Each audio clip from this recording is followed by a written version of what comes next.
ঝড় থামার পর পৃথিবীটা কেমন যেন শান্ত হয়ে যায়। 12 মার্চ সংসদ বসছে, নতুন সরকার দায়িত্ব নিয়েছে। চারদিকে কি একটা স্বস্তির সুবাতাস বইছে, নাকি এটা শুধুই ঝড়ের আগের নিস্তব্ধতা? সুষ্ঠু নির্বাচন হয়েছে ঠিকই, কিন্তু 40% মানুষ ভোটাধিকার প্রয়োগ করেনি। সরকারটা কিন্তু তাদেরও। তবে প্রশ্ন হলো, যারা ভোট দেয়নি তারা কি নতুন সরকারের সুফল পাবে, নাকি রাজনীতি সেই আগের বৃত্তেই ঘুরপাক খাবে?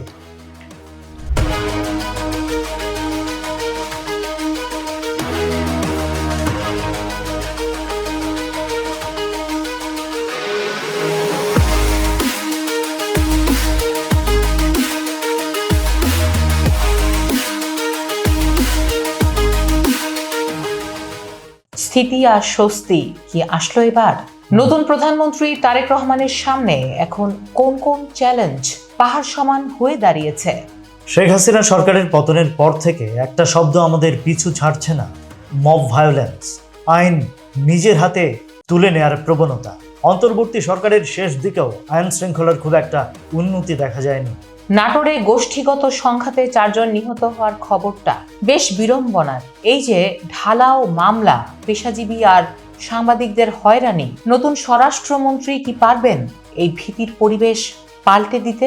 প্রধানমন্ত্রী হিসেবে তারেক রহমান মন্ত্রিসভার প্রথম বৈঠকে 3টি বিষয়ে জোর দিয়েছেন: আইন শৃঙ্খলা, পণ্য বাজার আর জ্বালানি। তারেক রহমানকে এখন ভয়হীন এক পরিবেশ তৈরি করতে হবে।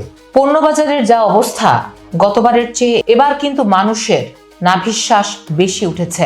মানুষ হয়তো নতুন সরকারকে কিছুদিন সময় দেবে, যাকে বলে হানিমুন পিরিয়ড।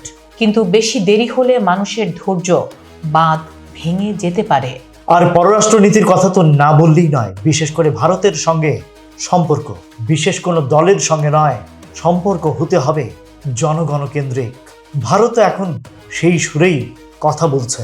আরও একটা বড় প্রশ্ন কিন্তু ঝুলে আছে, জুলাই সনদ।